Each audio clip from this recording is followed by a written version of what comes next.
गिरकर उठना जिसके अंदर ये ताकत है, उस इंसान के अंदर हर चीज की काबिलियत है। नमस्कार, आप देख रहे हैं सी न्यूज भारत और मैं हूं आपके साथ प्रिया श्रीवास्तव। आज सबसे पहले कहानी बताएंगे किसान चाची की और फिर बताएंगे कैसे एक बार फिर चाचा शिवपाल बनने जा रहे हैं अखिलेश यादव के लिए सिर का दर्द। और आखिर में बताएंगे कैसे यूपी में तबादलों की चलाई गई है एक्सप्रेस। इन सभी खबरों पर होगी चर्चा विस्तार से, लेकिन उससे पहले नजर डाल लेते हैं इस वक्त की बड़ी हेडलाइंस पर। जम्मू कश्मीर में पिछले एक साल में महिलाओं के खिलाफ बढ़ते अपराध चिंता का विषय। राष्ट्रीय अपराध रिकॉर्ड ब्यूरो की ताजा रिपोर्ट के अनुसार जम्मू कश्मीर में इस साल 2020 के मुकाबले 2021 में महिलाओं के खिलाफ अपराधों में 15% से ज्यादा वृद्धि हुई। टीम इंडिया को लगा बड़ा झटका, रविंद्र जडेजा एशिया कप से बाहर। ऑलराउंडर रविंद्र जडेजा चोट के कारण T20 एशिया कप से बाहर हो गए हैं। जडेजा की जगह बाएं हाथ के स्पिनर अक्षर पटेल को टीम में शामिल किया गया है। लंदन के हीथ्रो एयरपोर्ट में मिला लावारिस बैग, पुलिस ने टर्मिनल 2 को कराया खाली। लंदन में हीथ्रो हवाई अड्डे के टर्मिनल 2 में एक लावारिस बैग की जानकारी मिली, जिसके बाद एहतियात के तौर पर टर्मिनल को पूरी तरीके से खाली करा लिया गया। नीतीश पीएम पद के प्रत्याशी नहीं, भ्रष्टाचार नहीं बल्कि विरोधियों के खिलाफ कार्रवाई कर रहे पीएम मोदी, बोले ललन सिंह। जनता दल यूनाइटेड के राष्ट्रीय अध्यक्ष राजीव रंजन उर्फ ललन सिंह ने कहा कि बिहार के सीएम नीतीश कुमार पीएम पद के उम्मीदवार नहीं है। सिद्धू मूसेवाला की हत्या के बाद पिता को भी जान से मारने की मिली धमकी। पंजाबी सिंगर सिद्धू मूसेवाला की हत्या के बाद उनके पिता लगातार गैंगस्टरों के खिलाफ बोल रहे हैं। इस बार गैंगस्टर्स ने सिद्धू मूसेवाला की हत्या के बाद अब उनके पिता को भी जान से मारने की धमकी दे दी है। हेडलाइंस के बाद हम बढ़ते हैं हमारी वायरल वीडियो की तरफ। भारत ने जितनी भी तरक्की कर ली हो, लेकिन स्कूल पहुंचना अभी भी कुछ स्कूली बच्चों के लिए बड़ी चुनौती है।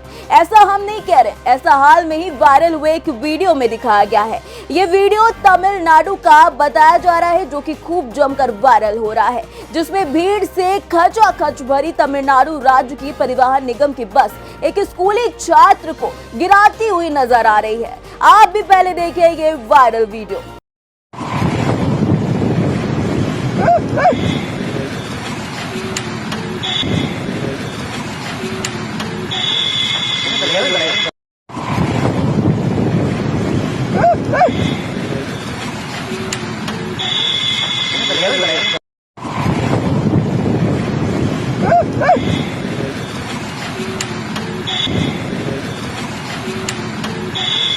देखा जाए तो बड़े बुजुर्गों को आपने ये कहते जरूर सुना होगा कि लापरवाही कभी कभार ऐसी भूल बन जाती है जो पछताने का भी मौका नहीं देती।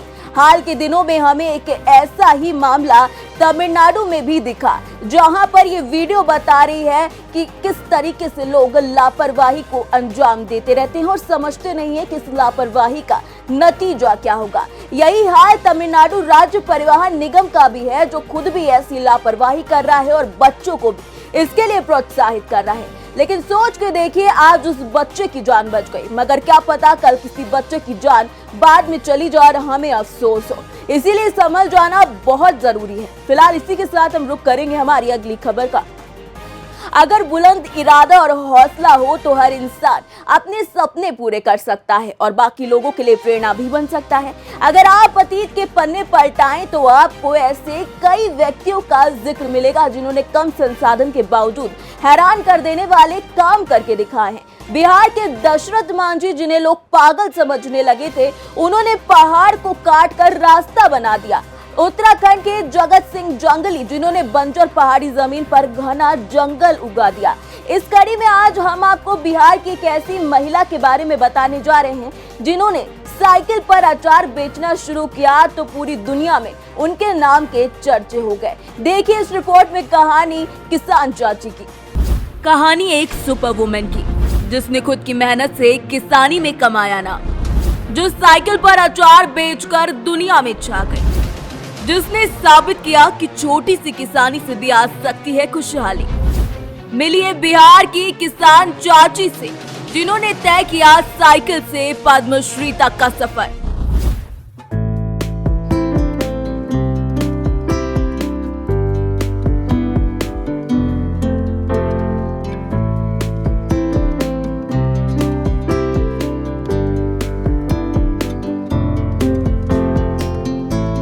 वो समय बीत चुका है जब ये समझा जाता था कि लड़कियां घर के लिए बनी हैं, उनका कार्यक्षेत्र बस घर तक सीमित है। लेकिन आज लड़कियां और महिलाएं अपनी काबिलियत और मेहनत के दम पर ऊंचे से ऊंचा मुकाम हासिल कर रही हैं। वो खुद के साथ साथ परिवार वालों का भी नाम रोशन कर रही हैं। आज हम आपको एक ऐसी महिला की कहानी बताएंगे जिसने गरीबी को मात दी, जिसके परिवार वालों ने लाख मना किया, लेकिन फिर भी वो खेतों में लगन से काम करती रही और आगे चल के अचार का व्यापार शुरू किया, जिसने अचार की डिलीवरी साइकिल से की और आज अपनी मेहनत और काबिलियत से अपनी एक अलग पहचान बना ली है। आज हम आपको बताएंगे कि छोटी सी किसानी जिंदगी में कैसे खुशहाली ला सकती है, क्योंकि इसका जीता जागता प्रमाण है बिहार की किसान चाची राजकुमारी देवी, जो नारी शक्ति की भी मिसाल है। हालांकि इसके पीछे उनका त्याग है। पूसा कृषि विश्वविद्यालय के खाद्य प्रसंस्करण की तरकीब सीखने के बाद अचार और मुरब्बे में काम को आगे बढ़ाया। महज 150 रुपए से शुरू किया उनका काम आज कारोबार बन गया है, जिससे कई महिलाएं और युवतियां जुड़ी हुई हैं। उन्हें कृषि के क्षेत्र में राष्ट्रपति से पद्मश्री का पुरस्कार भी मिल चुका है। मुजफ्फरपुर से 30 किलोमीटर दूर सरैया प्रखंड के अनंतपुर गांव में किसान चाची राजकुमारी देवी की शादी मैट्रिक पास करने के बाद ही 15 साल की उम्र में करा दी गई थी। राजकुमारी देवी बताती हैं कि उनके पति अवधेश कुमार चौधरी बेरोजगार थे। 9 साल तक संतान नहीं हुई तो ससुराल वालों ने ताने मारने भी शुरू कर दिए। 1983 में एक बेटी पैदा हुई, तब भी ताने ही मिले और परिवार से अलग कर दी गई। उनके हिस्से में केवल 2.5 बीघा जमीन आई, लेकिन खेती करने के लिए पैसे ही नहीं थे। राजकुमारी देवी बताती हैं कि परिवार में तंबाकू की खेती की परंपरा थी, लेकिन उन्होंने घर के पीछे की जमीन में फल और सब्जी उगाने के साथ साथ फलों और सब्जियों से अचार, मुरब्बा सहित कई उत्पाद बनाने शुरू कर दिए। राजकुमारी देवी साइकिल से घूम घूम कर अचार बेचने लगी तो गांव वालों ने उन्हें अपने समाज से बहिष्कृत तक कर दिया, लेकिन वो हार नहीं मानी और दूसरे गांवों की महिलाओं को खेती सिखाती रही। इससे उन्हें सम्मान और प्रसिद्धि मिलने लगी। उनके काम की सराहना धीरे धीरे पूरे देश में होने लगी। बिहार के सीएम नीतीश कुमार भी राजकुमारी की बागवानी को देखने उनके घर गए थे। कई मेलों और समारोह में वो सम्मानित हो चुकी हैं। राज्य सरकार ने 2006 में उन्हें किसान श्री सम्मान दिया था। तब से लोग उन्हें किसान चाची कहते हैं। सितंबर 2013 में वो अहमदाबाद के शिल्प लघु उद्योग मेले में उत्पाद के साथ पहुंची तो गुजरात के तत्कालीन सीएम नरेंद्र मोदी भी उनसे मिले, उनकी प्रशंसा की। उनका वीडियो गुजरात सरकार ने अपनी वेबसाइट पर भी डाला था। बाद में नरेंद्र मोदी ने पीएम बनने के बाद भी उनकी कई बार तारीफ की है। 2015 और 2016 में अमिताभ बच्चन ने केबीसी में भी उन्हें बुलाया था, जहां किसान चाची ने बताया था कि वो 250 महिलाओं से जुड़ी हुई हैं जो अचार मुरब्बा तैयार करती हैं। वो अब साइकिल के बजाय स्कूटी से चलती हैं और उनके प्रोडक्ट विदेशों में भी निर्यात होते हैं। किसान चाची की बेटी प्रीति भी स्नातक करने के बाद खेती में उनका हाथ बटा रही हैं। माँ बेटी दुधारू पशु रखकर दूध का व्यवसाय भी कर रही हैं। 2019 में पूरे बिहार में कृषि के क्षेत्र में उनका उल्लेखनीय योगदान देने की वजह से राष्ट्रपति रामनाथ कोविंद ने पद्मश्री से चाची को सम्मानित भी किया था। यानी कि देखा जाए तो किसान चाची ने एक काम उस समय में कर दिखाया जब औरतों को पैरों की जूती के बराबर समझा जाता था। आज तो फिर भी महिलाओं को ज्यादा अवसर मिल जाते हैं। राजकुमारी देवी से हर महिला को ये प्रेरणा मिलती है कि सभी महिलाओं के अंदर कुछ ना कुछ हुनर जरूर होता है। महिलाएं उस हुनर का प्रयोग करके अपने आप को आत्मनिर्भर बना सकती हैं और उससे एक अच्छा भविष्य भी तय कर सकती हैं। आज राजकुमारी खेती से जुड़ी नई नई तकनीकों के बारे में जानकारी हासिल करती हैं और आगे भी इस जानकारी को बढ़ाती हैं, जिससे महिलाएं और भी ज्यादा सशक्त बन सके। ऐसी किसान चाची को हमारा सलाम है। देखा जाए तो किसान चाची भले ही गांव में पली और बढ़ी, लेकिन उनके विचार काफी खुले हुए हैं और काफी आशावादी हैं। ये उनकी इसी सोच का कमाल है कि आज देश के कई बड़े नेता हो या फिर अभिनेता, सभी किसान चाची के नाम से वाकिफ है। इसी के साथ हम रुक करेंगे हमारी अगली खबर का। समाजवादी पार्टी से नाता तोड़कर अलग हो चुके शिवपाल यादव ने अब अखिलेश यादव के खिलाफ खुलकर बगावत का बिगुल फूंक दिया है।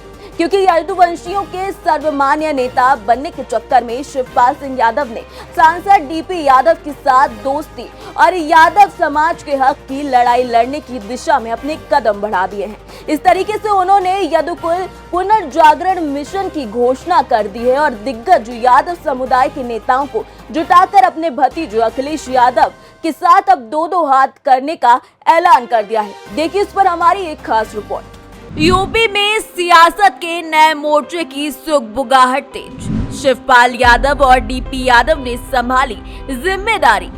किया गया यदुकुल पुनर्जागरण मिशन का ऐलान। जानिए क्या सियासत में फिर आमने सामने होंगे अखिलेश शिवपाल। उत्तर प्रदेश विधानसभा चुनाव में अखिलेश की सपा को मिली करारी हार के बाद एक एक करके उनके साथी पीछा छुड़ाने की कोशिश कर रहे हैं। चाचा शिवपाल के साथ साथ रिश्तों में भी खटास पैदा हो गई है। अब ये विवाद और भी गहरा हो गया है क्योंकि अब यूपी की सियासत में नए मोर्चे की सुगबुगाहट तेज हो गई है। शिवपाल यादव और डीपी यादव के नेतृत्व में सपा नेता एक मंच पर जुटेंगे। शिवपाल सिंह यादव और डीपी यादव ने जिम्मेदारी संभाली है। यदुकुल पुनर्जागरण मिशन के तहत एक मंच पर लाने की तैयारी की जा रही है। प्रगतिशील समाजवादी पार्टी लोहिया के अध्यक्ष शिवपाल सिंह यादव ने बृहस्पतिवार को यादव और अन्य पिछड़ी जातियों को एकजुट करने के मकसद से यदुकुल पुनर्जागरण मिशन शुरू करने का ऐलान किया है। शिवपाल को इस मिशन का संरक्षक और बाहुबली पूर्व सांसद डीपी यादव को इसका अध्यक्ष बनाया गया है। यानी कि देखा जाए तो शिवपाल ने भतीजे की सपा को तगड़ा झटका देने की कोशिश कर ही दी है। शिवपाल ने इस मिशन की घोषणा के सिलसिले में आयोजित संवाददाता सम्मेलन के दौरान एक सवाल पर कहा कि ये संगठन किसी राजनीतिक दल के समर्थन या विरोध में नहीं और न ही इसके जरिए किसी को निशाना बनाया जाएगा। उनसे पूछा गया कि क्या ये मिशन सपा के मुकाबले में शुरू किया गया है। उन्होंने कहा कि इस मिशन के तहत यादव, कुर्मी और लोथ समेत पिछड़े वर्गों की सभी जातियों के हितों के लिए संघर्ष किया जाएगा। ये संगठन उत्तर प्रदेश ही नहीं बल्कि बिहार, राजस्थान, झारखंड और तमिलनाडु समेत देश के विभिन्न राज्यों में चलाया जाएगा। शिवपाल ने ये भी कहा कि इस समय किसानों, छात्रों, नौजवानों और अन्य दबे कुचले वर्गों के सामने बहुत समस्या है। यदुकुल पुनर्जागरण मिशन के तहत इन सभी वर्गों को जागरूक और एकजुट किया जाएगा। मिशन के अध्यक्ष बाहुबली पूर्व सांसद डीपी यादव ने इस अवसर पर कहा कि इस मिशन का मकसद तोड़ना नहीं बल्कि जोड़ना है। उन्होंने कहा कि यदुकुल के इतिहास में बहुत सी जातियां हैं। ये मिशन उन सभी के लिए संघर्ष करेगा। बता दें कि प्रगतिशील समाजवादी पार्टी लोहिया के अध्यक्ष होने के बावजूद शिवपाल यादव ने इस साल में शुरू में ही उत्तर प्रदेश विधानसभा चुनाव में जसवंत नगर सीट से सपा के टिकट पर चुनाव जीता था। हालांकि चुनाव में पार्टी को वांछित सफलता नहीं मिली।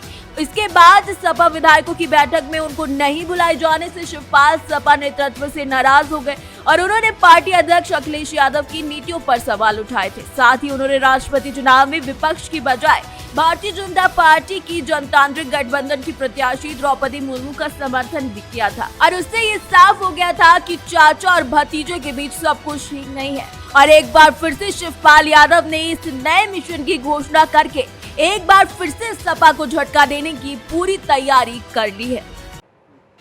यानी कि देखा जाए तो उत्तर प्रदेश की राजनीति में इन दिनों यादव समुदाय के इर्द गिर्द सियासी बिसात बिछाई जा रही है। पिछले 4 चुनाव से लगातार हार रही सपा के लिए यादव वोटों को बचाने की चुनौती इसलिए खड़ी हो गई है क्योंकि शिवपाल यादव ने खुलकर यादव सियासत करने वालों का और भी ज्यादा समर्थन करने का ऐलान कर दिया है। वहीं बीजेपी की नजर भी 2024 के चुनाव में इसी वोट बैंक पर है, लेकिन किस पर कौन भारी पड़ेगा ये देखने वाली बात होगी। फिलहाल इसी के साथ हम रुक करेंगे हमारी अगली खबर का। उत्तर प्रदेश की योगी सरकार ने बड़ा प्रशासनिक फेरबदल करते हुए कई बड़े आईएएस अधिकारियों से उनके विभाग छीनकर उनका कद कम कर दिया है। 31 अगस्त को अपर मुख्य सचिव गृह अवनीश अवस्थी का रिटायरमेंट था, जिससे पहले यही अंदेशा लगाया जा रहा था कि शायद अभी उनका सेवा विस्तार किया जाए, लेकिन ऐसा नहीं हुआ, बल्कि उनके रिटायरमेंट के साथ ही प्रदेश में 16 आईएएस अधिकारियों का तबादला कर दिया गया। इन 16 आईएएस अधिकारियों को कौन सा विभाग मिला और किसका कद कितना बड़ा और छोटा हुआ, आइए जानते हैं इस रिपोर्ट में। यूपी में 16 आईएएस अधिकारी हुए इधर से उधर, जानिए किसको मिला कौन सा विभाग। स्वास्थ्य विभाग की ट्रांसफर लिस्ट में गड़बड़ी की क़यामत। अवनीश अवस्थी के रिटायर होते ही सीएम ने कई बड़े नामों से छीने महत्वपूर्ण विभाग।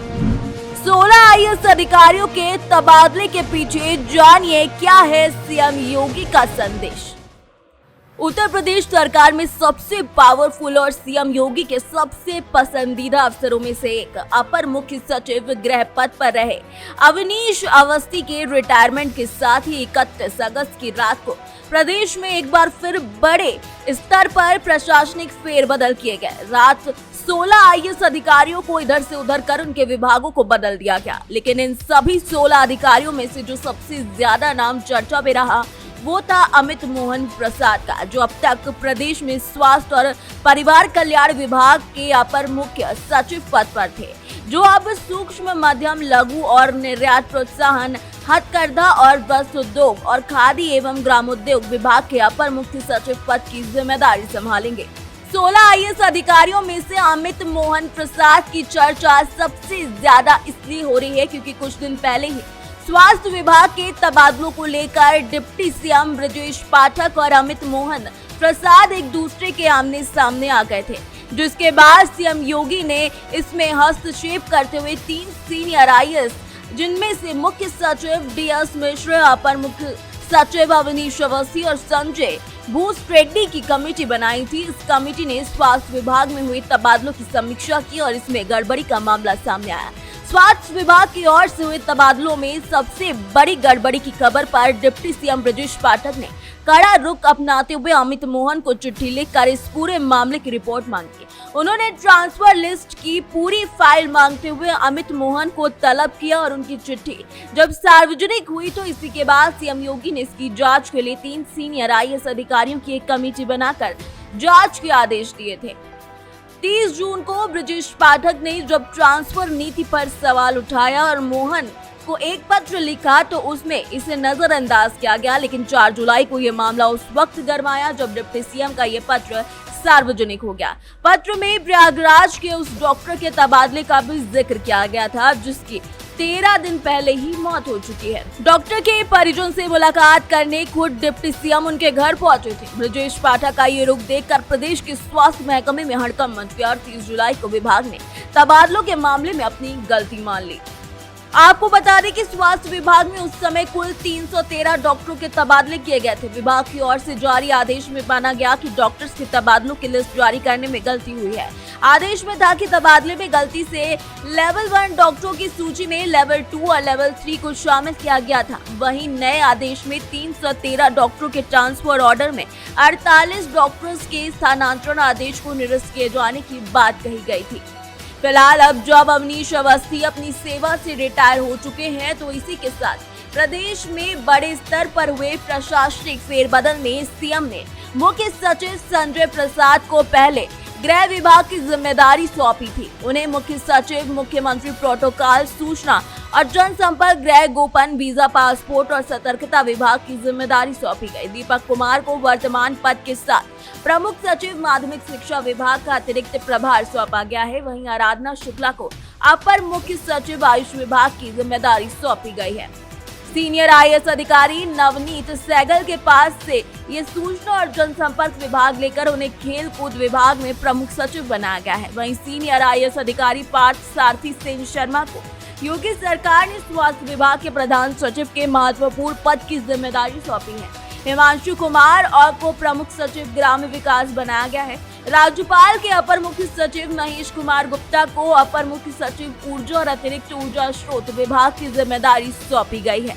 तो देखा आपने, एक तरफ जो प्रदेश के डिप्टी सीएम लगातार स्वास्थ्य विभाग की सेवाओं को पटरी पर लाने के लिए अस्पतालों का औचक निरीक्षण कर रहे थे, तो वहीं दूसरी तरफ अधिकारियों का तबादला हो जाता है, वो भी उनकी जानकारी के बिना ही। और इसके बाद ये मामला तब सुर्खियों में आता है जब खुद सीएम योगी आदित्यनाथ इसकी जांच के लिए कमेटी का गठन कर देते हैं और कमेटी में भी यही सही पाया जाता है कि डॉक्टरों के तबादले में खामियां बरती गई थी। अब अमित मोहन मालवीय प्रसाद के पास से स्वास्थ्य विभाग लेकर उनका कद छोटा कर दिया गया है और उत्तर प्रदेश में इस बात का संदेश दे दिया गया है कि गड़बड़ियां करने के बाद आपका कद जरूर छोटा किया जाएगा। तो ये तो थी खबरें अब तक की खास खबरें, लेकिन जो वायरल वीडियो आज हमने आपको दिखाई वो है तो तमिलनाडु की, लेकिन सबक पूरे देश को ले लेना चाहिए, क्योंकि आज भी बच्चे स्कूल जाने के लिए कई चीजों के लिए मोहताज हो जाते हैं। आज भी स्कूल तक पहुंचना कई बच्चों के लिए चुनौती से भरा है। इसीलिए जरूरी है कि बच्चे तो इस ओर ध्यान दें ही, साथ में उनके माता पिता भी ये ध्यान दें कि उनका बच्चा घर से निकलने के बाद आखिर स्कूल तक कितनी सुरक्षा के साथ पहुंचता है। अगर आप इस ओर ध्यान नहीं देते हैं तो अगला बच्चा आपका भी हो सकता है जो किसी दुर्घटना का शिकार हो जाए। देश बदले ना बदले, लेकिन माँ बाप को अब और सतर्क रहना होगा ताकि उनके बच्चे सही सलामत स्कूल तक पहुंच भी जाएं और स्कूल से घर तक आ भी जाएं। तभी इस शिक्षा का सपना पूरा हो सकेगा। अगर इसी तरीके से दर दर भटक कर बच्चे स्कूल जाते रहे तो उज्जवल भविष्य का सपना देखना हमारे लिए दुश्वार हो जाएगा। फिलहाल इसी के साथ मुझे दीजिए इजाजत और आप बने रहिए सी न्यूज़ भारत के साथ।